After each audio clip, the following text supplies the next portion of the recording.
72살 김순자 씨는 평생 자식에게 손 벌린 적이 없습니다. 어떤 부탁을 한 적도 없고요. 엄마는 괜찮아. 그 말로 모든 걸 버텨온 사람이었습니다. 그런데 작년 겨울 욕실에서 미끄러져 허리를 다친 날 처음으로 아들에게 전화를 걸었습니다.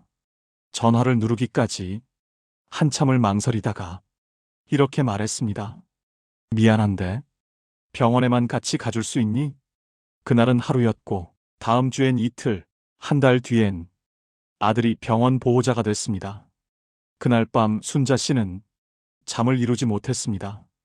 돈이 없어서가 아니라 아무 준비 없이 늙었다는 사실이 그제야 무겁게 다가왔기 때문입니다. 왜 이걸 미리 준비하지 않았을까?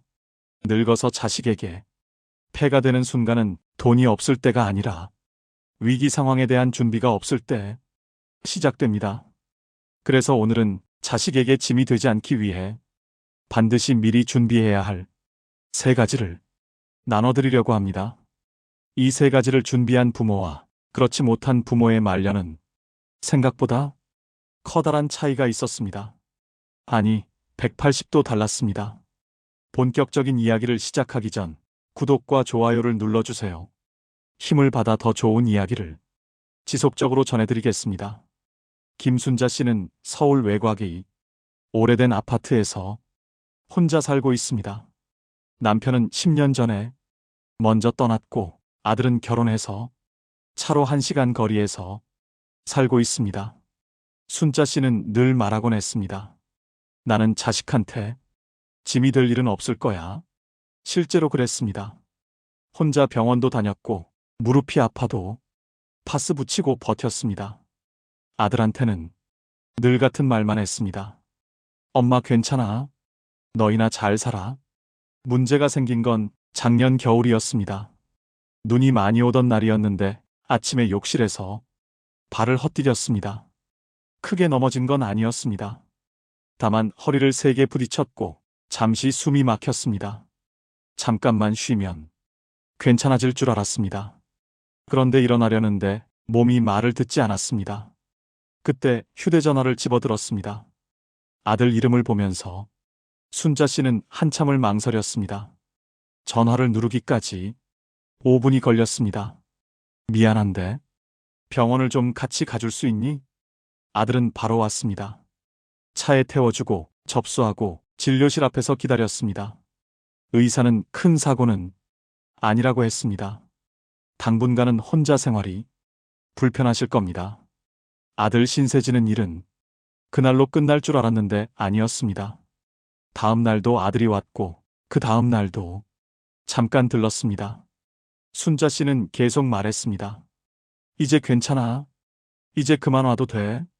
하지만 아들은 말없이 병원 예약을 대신 잡아주고 약을 정리해주고 욕실에 미끄럼 방지 매트를 깔아주었습니다. 며칠이 지나자 병원 서류에 아들 이름이 보호자로 적히기 시작했습니다.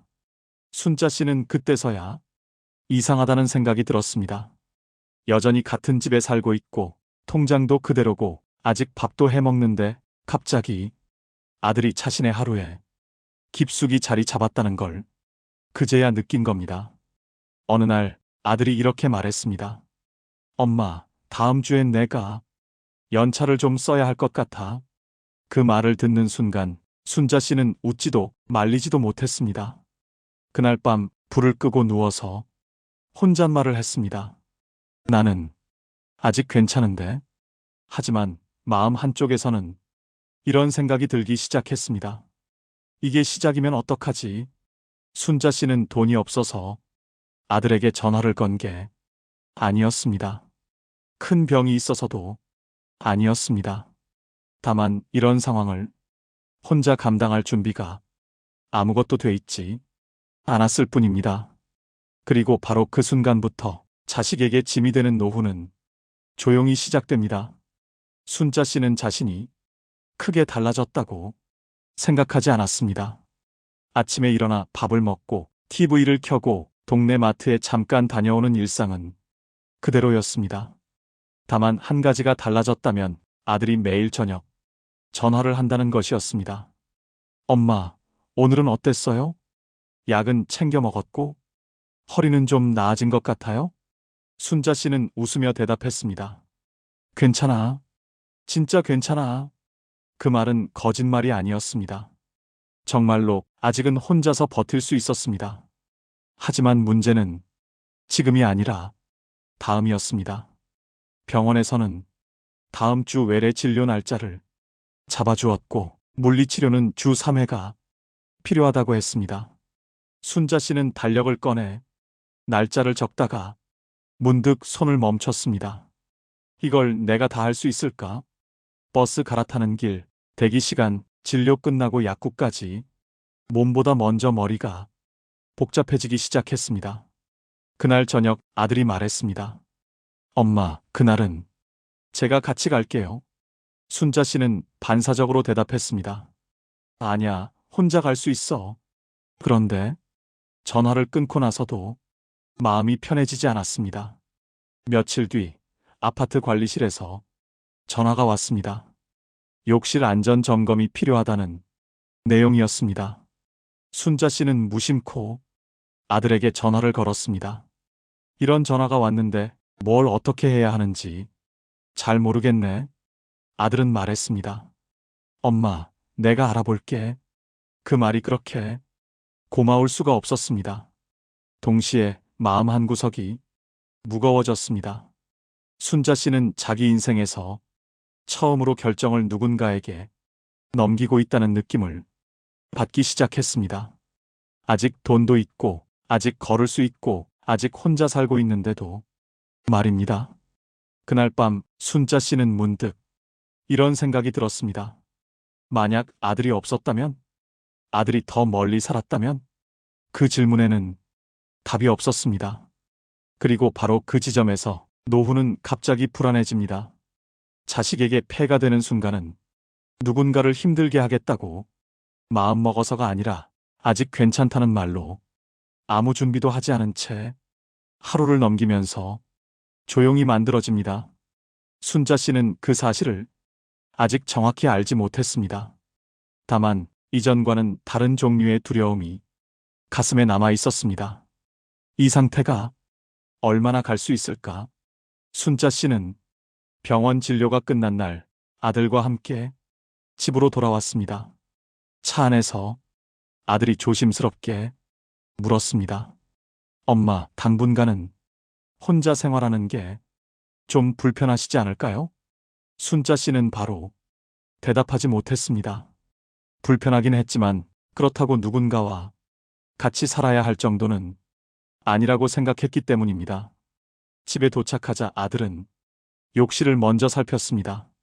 미끄럼 방지 매트가 필요한지, 손잡이를 달아야 하는지, 혼자 샤워하는 게 괜찮은지.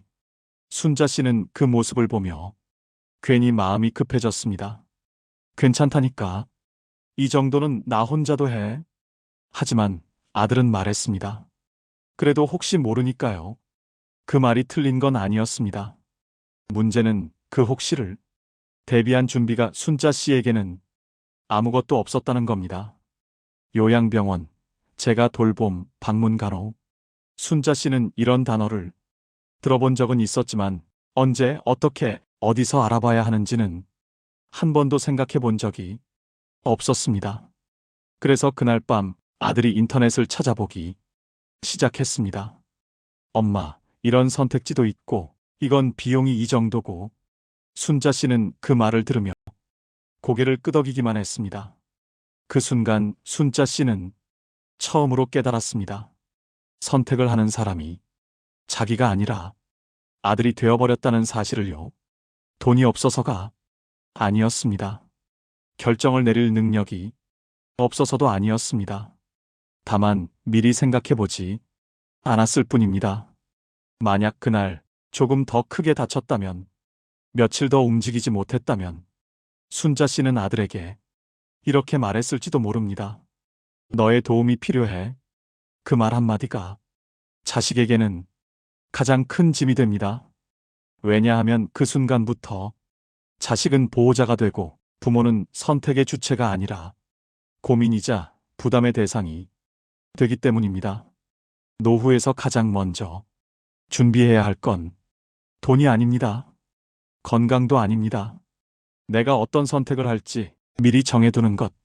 그 준비가 되어 있지 않으면 자식은 원치 않게 부모 인생의 결정을 대신 떠안게 됩니다. 그리고 그 순간부터 부모는 모르는 사이 자식에게 폐를 끼치기 시작합니다.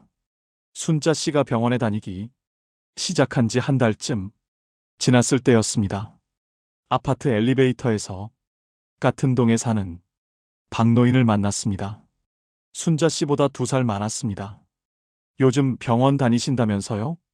박노인은 먼저 말을 걸었습니다. 순자 씨는 쑥스러운 듯 웃으며 말했습니다. 내 아들이 좀 도와주고 있어요.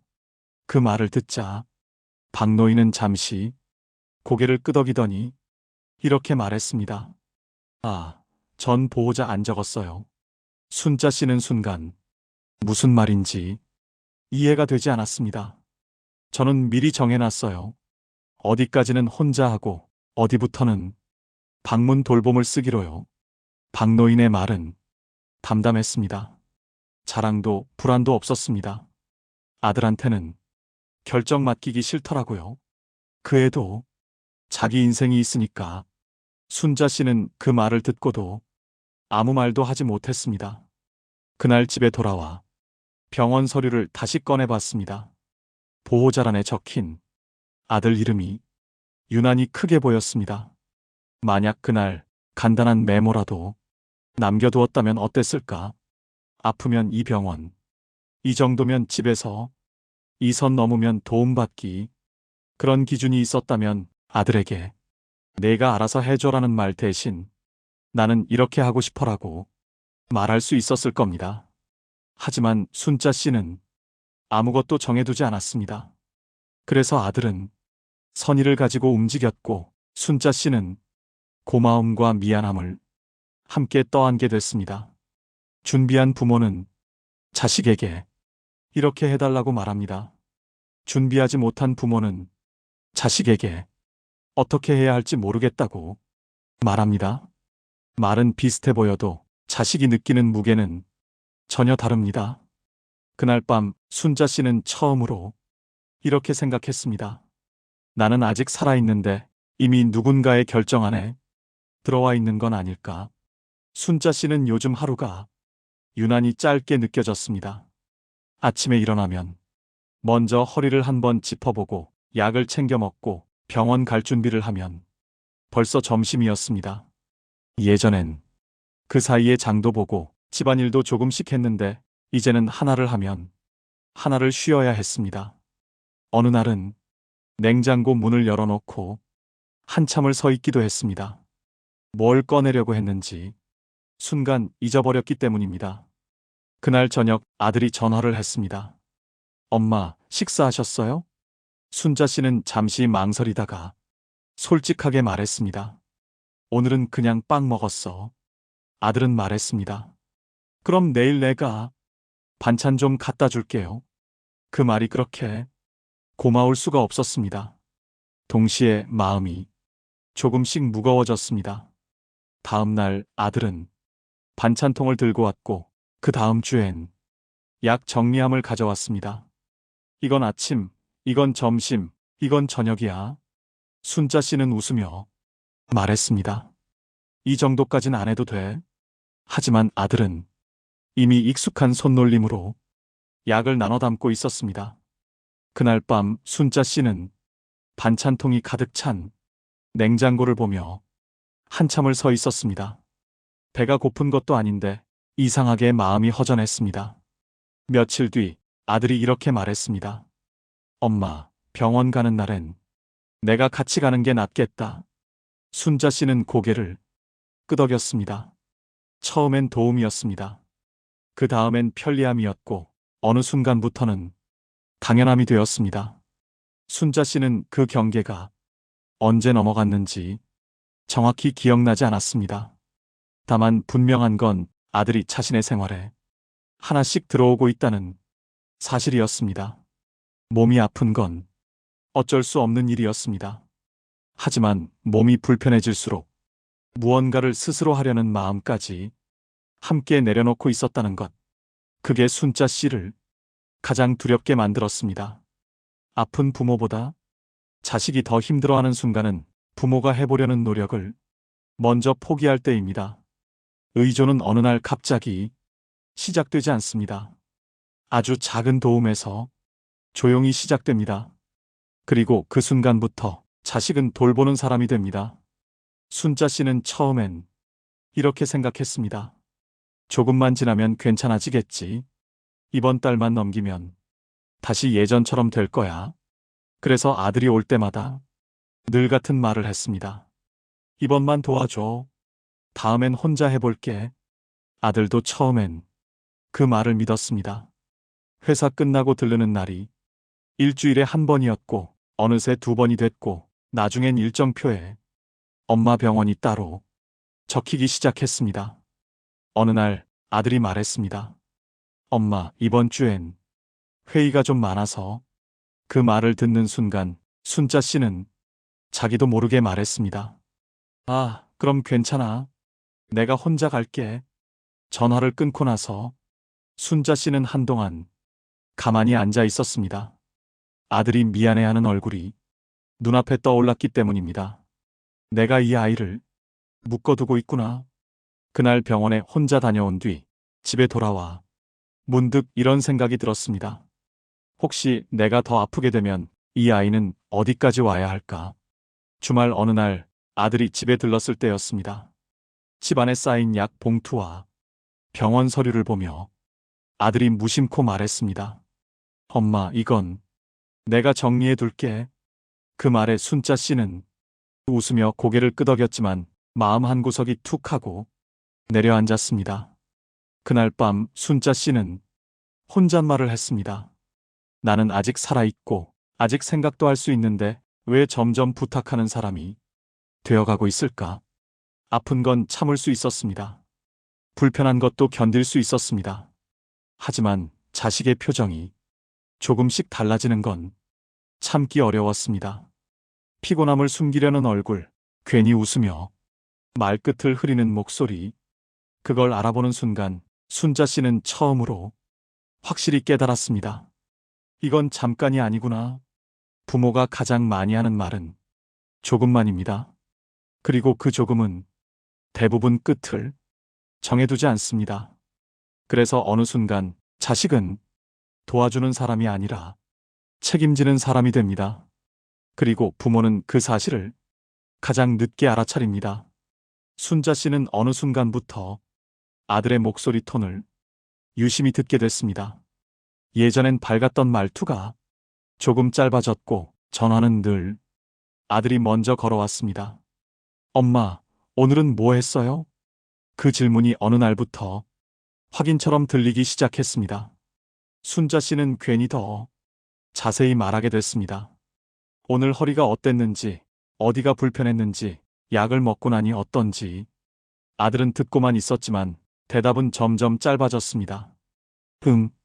알겠어. 내가 볼게. 그때마다 순자 씨는 마음이 조금씩 불안해졌습니다. 혹시 내가 귀찮은가? 괜히 전화한 건 아닐까? 그러다 보니 아들에게 묻지 않아도 될 일까지 자꾸 묻게 됐습니다. 이 약은 언제 먹는 게 나을까?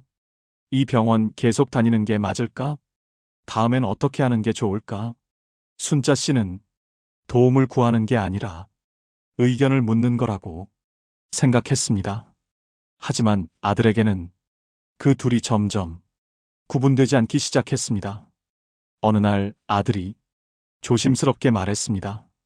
엄마, 이런 건 엄마가 결정해도 돼?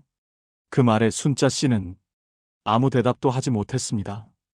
혼자 결정하기엔 이미 너무 많은 걸 아들에게 맡겨버렸기 때문입니다. 그날 밤 순자 씨는 처음으로 아들과의 거리를 떠올렸습니다. 몸의 거리는 병원에 같이 가는 거리였지만 마음의 거리는 언제부터 이렇게 가까워졌을까? 아들을 가까이 둔 게 아니라 아들의 삶 안으로 조금씩 들어가고 있었던 건 아닐까? 외로움은 갑자기 찾아오지 않습니다. 사람이 줄어드는 대신 한 사람에게 기대는 마음이 커지면서 조용히 자라납니다. 순자 씨는 그 사실을 너무 늦게 깨달았습니다. 부모가 자식에게 짐이 되는 순간은 돈을 달라고 할 때도 아플 때도 아닙니다. 자식의 삶에 자기 자리를 하나 더 얹으려 할 때 그때부터입니다. 순자 씨는 처음으로 이런 생각을 했습니다. 나는 도움을 받는 게 아니라 이 아이의 삶을 조금씩 좁히고 있는 건 아닐까. 순자 씨는 어느 날 아침 아들에게 먼저 전화를 걸었습니다. 오늘은 병원 안 가도 돼. 약도 다 챙겨놨고 저녁은 내가 해 먹을게. 아들은 잠시 말이 없다가 짧게 대답했습니다. 네, 알겠어요. 전화를 끊고 나서 순자 씨는 한동안 휴대전화를 내려다봤습니다. 섭섭하지 않았고 서운하지도 않았습니다. 오히려 마음이 조금 가벼워졌습니다. 순자 씨는 이제야 알게 됐습니다. 자식에게 짐이 되지 않는다는 건 아무것도 부탁하지 않는 게 아니라 부탁하지 않아도 되는 상태를 미리 만들어두는 것이라는 걸요. 그래서 순자 씨는 하나씩 정리하기 시작했습니다. 아프면 어디로 갈지, 혼자 가능한 건 어디까지인지, 도움이 필요할 땐 어떤 방식이 좋은지 아들에게 묻지 않고 자기 기준을 먼저 세웠습니다. 몸이 불편한 날엔 무리하지 않았고 할 수 있는 날엔 끝까지 스스로 해보려 했습니다. 무엇보다 아들의 삶에 불필요하게 들어가지 않으려 의식적으로 한 발 물러섰습니다. 그렇게 하자 관계가 달라졌습니다. 아들은 다시 아들이 되었고 순자 씨는 다시 부모가 되었습니다. 늙어서 자식에게 패 끼치지 않으려면 결국 준비해야 할 건 이 세 가지입니다. 첫째, 선택권을 남기는 준비. 아프거나 불편해졌을 때 내가 어떻게 살고 싶은지 미리 정해두는 것. 둘째, 의존하지 않기 위한 몸의 준비. 완벽한 건강이 아니라 스스로 해보려는 마음을 끝까지 놓지 않는 것. 셋째, 관계의 거리를 지킬 줄 아는 준비. 외로움을 이유로 자식의 삶에 자리를 더 만들지 않는 것. 이 세 가지를 준비한 부모는 자식에게 짐이 되지 않습니다. 대신 자식이 안심할 수 있는 어른으로 남습니다. 순자 씨는 이제야 조금 늦게 그 준비를 시작했습니다. 이 이야기가 누군가에게는 지금이 아직 늦지 않은 시점이기를 바랍니다. 자식에게 폐가 되지 않는 노후는 완벽해서가 아니라 준비했기 때문에 가능한 삶입니다. 그리고 그 준비는 오늘부터도 충분히 시작할 수 있습니다. 끝까지 들어주셔서 감사합니다. 작은 이야기가 들으시는 분들께 추운 날씨에 마음을 데우는 한 줌의 따뜻함이 될 수 있기를 바랍니다. 오늘도 내일도 더 행복하세요.